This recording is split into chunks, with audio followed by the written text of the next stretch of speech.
తాకట్టులో ఉన్న బంగారాన్ని విడిపించి ఆ రోజు ఆన్లైన్ ధరకే కొంటుంది కొమ్మూరి గోల్డ్.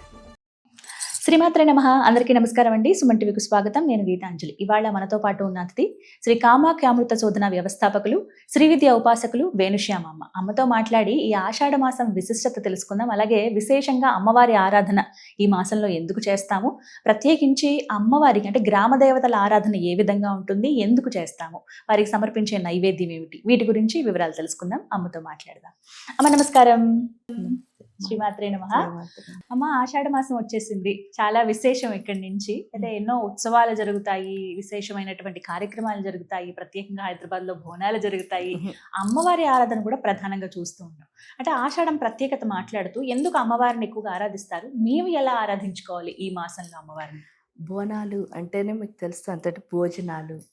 అంటే భోజనము అన్నది ప్రకృతి అయితే బోనము అన్నది వికృతి. మీరు చూస్తే ఆ ప్రకృతి వికృతులకు ఒకటే అర్థం. అంటే అమ్మకు భోజనం పెడుతున్నాం. భోజనం ఎందుకు అని అంటే ఆషాఢ మాసంలో పొట్టకి సంబంధించి అంటే ముఖ్యంగా అమ్మవారిని ఎందుకు ఉపాసిస్తున్నారు అంటే గర్భసంచికి సంబంధించి కొంచెం ఏమవుతుంది అంటే ఈ మాసానికి వచ్చేసరికి అక్కడ వాతం ఇలాంటివి అంటారు చూసారా, అలాంటివి రావడానికి అంటే ఈ ఋతువు మారేసరికి అవకాశం ఉన్నది. అందుకని చెప్పేసి వీళ్ళు ఏం చేస్తున్నారు అంటే అక్కడ పెట్టే భోజనాలు కూడా మీరు చూస్తే ఆ గుమ్మడికాయ ఇవన్నీ ఏవైతే ఉన్నాయో అవన్నీ కూడా మన పొట్టని శుద్ధి చేసేవే. అవును. ఇంకా అమ్మవారి పూజ ఎందుకు అంటే ఎప్పుడైతే స్త్రీ తత్వాన్ని లోపల మేల్కొల్పుతున్నామో ఆ పొట్టలో ఉన్న లోపాలన్నీ బయటకు వచ్చేస్తున్నాయి. ఎందుకు అంటే మీరు చూడండి అన్ని పొట్టలో దాచుకున్నారు అని అంటారు. అంటే ఏంటి అంటే చెడంతా ఎక్కడ దాగుంటుంది అని అన్నప్పుడు పొట్టలోకే వస్తుంది. అదేమిటి, జ్ఞానేంద్రియాల్లో తీసుకున్న మంచి అయినా చెడైనా అంటే మీరు కళ్ళతో చూస్తున్నాను అనుకుంటున్నా, మనం ఏమనుకుంటా తిన్నది ఒకటే డైజెస్ట్ అవుతుందని కాదు. మంచి చెడు తిన్నది విన్నది చూసింది అన్నీ కూడా అన్నిటినీ ఏదైతే అంటే ఈ మాసంలో ఏంటి అని అంటే మొత్తం అన్నిటినీ వ్యవసాయం చేసి బయటికి తీసేసే మాసం. అందువల్ల ఏంటి అంటే అందులో శూన్యమాసం ఏదైనా కూడా అమ్మ శూన్యమాసంలో కనుక మనం దేవతను ఆరాధిస్తే అంటే దేవతను ఆరాధిస్తే మిగతా మాసాలు శూన్యం అంటే ఏంటి, సున్నా, అక్కడ ఏమీ లేదని అంటే ఎంప్టీనెస్. ఆ ఎంప్టీనెస్ అంటే ఖాళీగా ఉన్నప్పుడు మీరు ఏం ఆలోచించినా తెల్ల పేపర్ మీద చూడండి మీకు ఇష్టమైంది హాయిగా రాసుకోవచ్చు. అంటే మీ జీవితాన్ని చక్కగా మలుచుకునే మాసం ఆషాఢం. ఈ మాసంలో మీరు ఎంత సాధన చేస్తారో అంత జీవితం ఏమవుతుంది, అద్భుతంగా ఉంటుంది. అందుకే చూడండి అప్పుడు కూడా కొత్తగా పెళ్ళైన వాళ్ళని పుట్టింట్లో ఉండి అక్కడ ఏం చేయమంటారు, సాధనే చేయమనేవారు పూర్వం. ఇప్పుడు ఏంటి అని అంటే అవన్నీ తగ్గిపోవడం వల్ల మనకి తెలియటం లేదు. కానీ ఆచార వ్యవహారాలు ఆ ఆచారం మీకు ఆషాఢంలో వాళ్ళంతా చేసిన తర్వాత అత్తవారు ఆషాఢ మాసంలో వాళ్ళ ఇంటికి తీసుకెళ్లేటప్పుడు ఆషాఢం అయిపోయి శ్రావణంలో వాళ్ళ ఇంటికి తీసుకెళ్తారు. అప్పుడు మీకు చూస్తే ఆవిడని పట్టికి వెళ్ళడానికి ఇక్కడి నుంచి కోడల్ని వాళ్ళు ఆషాఢ పట్టి అని ఇస్తారు. అవునమ్మా. ఆషాఢ పట్టి అంటే ఏంటి, ఆవిడకి మొత్తం అన్ని సమర్పించి దేవతలా వాళ్ళ ఇంటికి తీసుకెళ్తున్నారు. ఎందుకు, ఇదంతా సాధన చేసేవారు. సాధన చేసిన తర్వాత ఈవిడ్ని వాళ్ళ ఇంటికి ఈ శక్తిని వాళ్ళ ఇంటికి ఆహ్వానించడం అంటే మన ఆచారంలో ఎంతో అంటే గొప్పతనం ఉంది. ఎందుకు, ఇంటికి దీపం వెళ్ళాలి అని అనడానికి కూడా కారణం అదే. ఆ శక్తి ఇంటి మొత్తాన్ని నడిపిస్తుంది. అందులో స్త్రీలో ఏంటి అంటే ఆర్గనైజేషన్ స్కిల్స్తో పాటు చాలా గొప్పగా ఉన్న కలిపే తత్వం, కనెక్టింగ్. అంటే ఇంట్లో ఉన్న ప్రతి ఒక్కళ్ళు కలిసి ఉండాలంటే ఎవరు ఇంటికి ఎవరైతే వస్తారో కోడలు, వారి బాధ్యత అది. అందువల్ల అలాంటి కోడలు ఏంటి అంటే సాధకురాలై ఉండాలి. పూర్వం అందుకే ప్రతి ఒక్కళ్ళు అంటే ఇప్పుడు చెప్పినట్టు కాదు, ప్రతి ఒక్కళ్ళకి ఒక్కొక్క మంత్రం ఉండేది. కమ్మరి వాళ్ళకు మంత్రం ఉండేది. ఆ మంత్రంతోనే కమ్మరి పని చేసేవారు. కుమ్మరి వాళ్ళకి కుమ్మరి మంత్రం ఉండేది. అందుకని గురుకులాల్లో చూడండి మీరు ప్రతి తెగకి ఒక్కొక్క రకమైన సాధన అవన్నీ జరిగి ఆ విద్య ఎప్పుడైతే అలా జరిగిందో చాలా సుభిక్షంగా ఉండేది దేశం. అప్పుడు బాగుండేది కదా.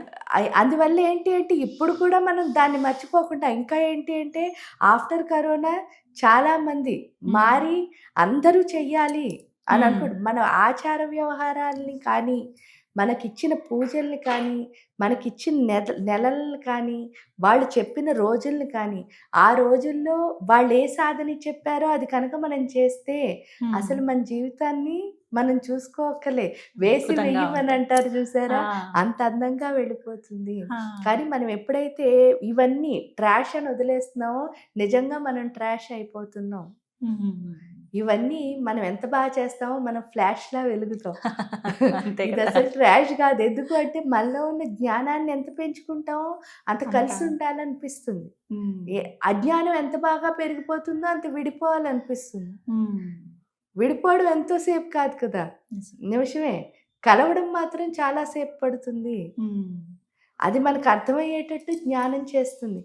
ఆ జ్ఞానాన్ని ఇచ్చే మాసమే ఆషాఢ మాసం. అందుకే ఇక్కడ ఆవిడ చేతిలో నాగలి పెట్టడానికి మెయిన్‌గా ముఖ్య ఉద్దేశం అదే. ఉమ్. దానికి తోడు రోలు రోకలి అని అన్నారు. అదెందుకు అంటే ఇంటికి సంకేతం. అంటే మ్మ్. గృహస్థాశ్రమంలో ఎలా ఉండాలి ఉమ్.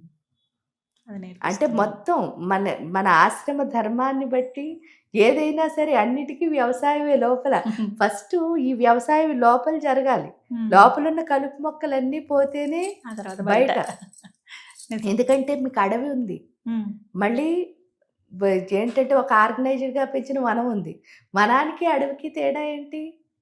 అడవిలో ఎటు వెళ్తే ఏది తగులుతుందో మనకు తెలీదు. ఆ. కానీ వనం అయితే ఎలా ఉంది? కరెక్ట్‌గా మీరు వెళ్ళిపోగలరు ఈ చివరి నుంచి ఆ చివరికి. ఉమ్. అంటే ఒక ఆర్గనైజ్డ్‌గా ఉంటాయి మొక్కలు. ఉమ్. అక్కడ ఏమైంది? ఆర్గనైజ్డ్ లేదు. అంటే అంతా డిజార్గనైజ్డ్‌గా ఎక్కడ పడితే అక్కడ మొలిచేస్తున్నాయి. ఈ లోపల మహాపద్మాటవి వనం అంటే అలాగే అంటే పద్మాలున్న అడవిలా మ్మ్. తయారైపోయింది. దీన్ని మనం ఎలా మార్చుకోవాలి అంటే సాధన ద్వారా వనంలా మార్చుకోవాలి. వనంలా మార్చుకుంటే మనకి స్ట్రైట్ రూట్ దొరుకుతుంది.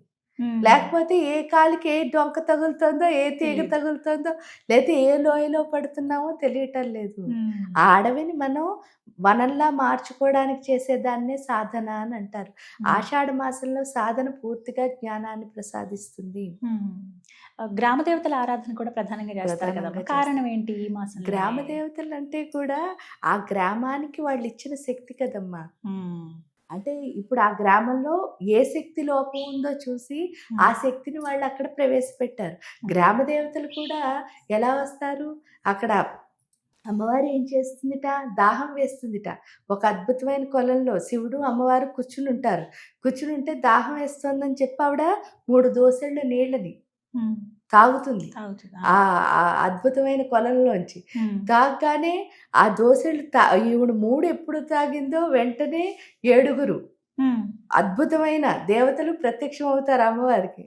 అప్పుడు వాళ్ళని ఆవిడ ఏం చేస్తుంది అంటే గ్రామ దేవతల కింద పెట్టి వీళ్ళని రక్షించడానికి ఒక రక్షకుడు ఉండాలి కదా అని అడిగినప్పుడు శివయ్య, పోతురాజు వీళ్ళందరికీ తమ్ముడి కింద ఆయన్ని పెట్టారు, పోతురాజుని ఒక్కొక్కళ్ళకి. అంటే ఒక గ్రామాన్ని రక్షించడానికి పెట్టిందే గ్రామ దేవత. పైగా ఏమిటి అంటే మీరు చూస్తే ఇప్పుడు చూడండి, ఒక పెద్ద పవర్ స్టేషన్ ఉంది. అక్కడి నుంచి ఒక ట్రాన్స్ఫార్మర్కి చక్కగా కాంతి వస్తుంది, అంటే ఎలక్ట్రిసిటీ వస్తుంది. వచ్చిన తర్వాత ప్రతి ఇంటికి ఒక లైన్ వేసి ఆ తీగల ద్వారా మన ఇంటికి లైన్ పంపిస్తున్నారు.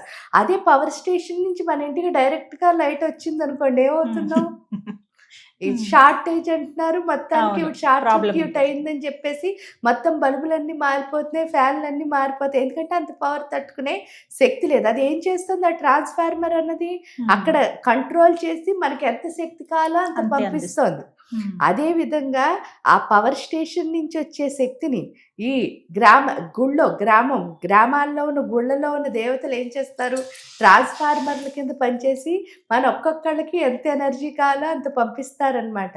అంటే వాళ్ళు లేకపోతే అసలు మనం లేవు. అందుకని గ్రామ దేవతలను ఖచ్చితంగా పూజించాల్సిన మాసమే ఆషాఢ మాసం. ఖచ్చితంగా అమ్మవారికి ఆరాధన చేసుకోవాలి. ఇప్పుడు పెరుగన్నం కానీ, బోనం కానీ ఇవన్నీ సమర్పిస్తారు కదమ్మా.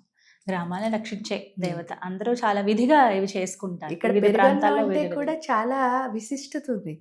మామూలుగా కూడా మీరు పుట్టింటికి వెళ్తే లాస్ట్ లో వచ్చేసేటప్పుడు ఏం తినకపోయినా పెరుగన్నం తిని వెళ్ళు. దానికి కారణం ఏమిటి అంటే కృష్ణుడు చెప్తాడు భగవద్గీతలో. ఏమిటి అంటే రాయభారానికి వెళ్తాడు కదా, రాయభారానికి వెళ్ళి వచ్చేస్తూ ఉంటాడు.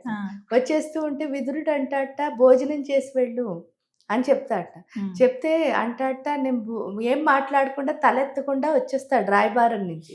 వచ్చేసేసరికి మళ్ళీ ఊరు దాటిపోయి వెనక్కి వెళ్ళిపోతాడు. ఊరు పొలిమేర దాటిన తర్వాత మళ్ళీ రథం తిప్పుకుని వెనక్కి వస్తాడట. వెనక్కి వచ్చి విదురుడి ఇంటికి వచ్చి భోజనం పెట్టమని అడుగుతాడట. అదేంటి స్వామి, నేను అక్కడ పిలిచినప్పుడు నువ్వు మాట్లాడకుండా వెళ్ళిపోయావంటే, నేను వచ్చిన పని రాయబారానికి, నువ్వు శత్రువు పక్షాన్ని ఉన్నావు, అప్పుడు నేను నీతో మాట్లాడకూడదు, వచ్చేసాను. నేను ఊరు పొలిమేర దాటానంటే ఈ ఊరు నుంచి వెళ్ళిపోయినట్టు, అంటే నా పని ఏమైంది, రాయబారం పని అయిపోయింది. అందుకని వెనక్కి వచ్చాను. వెనక్కి వచ్చిన తర్వాత నువ్వు ఇప్పుడు నా శిష్యుడివి, అందుకని నీ ఇంట్లో నేను భోజనం చేస్తాను అని చెప్పేసి కూర్చుని చక్కగా భోజనం చేస్తాడట. భోజనం అంతా అయిన తర్వాత ఈయనకి ఇష్టం కదా అని చెప్పి పెరుగు చక్కగా మేగడతో తీసి అక్కడ పెడతాడు కృష్ణుడు. పెడితే ఆ పెరుగు అన్నం మాత్రం తినకుండా లేచిపోతాడట. ఎందుకు అని అంటే, నువ్వు ఎంతైనా శత్రువు పక్షాన్నే ఉన్నావు, నేను వాళ్ళ తరఫున రాయబారం చేయడానికి వచ్చారు. పెరుగు ఏంటి అంటే మన స్నేహబంధాన్ని కలుపుతుంది. పెరుగు తినకపోతే ఏమవుతుంది అంటే, నేను అది ఆ బంధం లేకుండా, స్నేహబంధం లేదు ఇప్పుడు, ఎందుకంటే నేను నువ్వు శత్రువు పక్షం అని చెప్పాట. అందువల్ల ఏంటంటే ఆ పెరుగు ఏంటంటే కలిపే బంధం, అందుకని పెరిగేసుకుంటారు. దానికి తోడు ఏంటంటే, మనం తిండంతా అయిన తర్వాత కూడా పెరుగు ఎందుకు తింటాం అంటే, రకరకాల రుచులు తిన్నాం, ఆ కెమికల్ యాక్ట్స్ అన్ని పొట్టలో జరుగుతాయి, వాటన్నిటిని బ్యాలెన్స్ చేసి కలపగలిగే శక్తి ఏంటి అంటే పెరుగు. అందుకని చెప్పేసి ఆ పెరుగుకి అంత విశిష్టత, దేవతకి ఖచ్చితంగా పెరుగు పెట్టడానికి కారణం అదే అన్నమాట. ఈ విధంగా ఆషాఢ మాసం జరుపుకోవాలి. చాలా చక్కగా వివరించారమ్మా, ధన్యవాదాలు.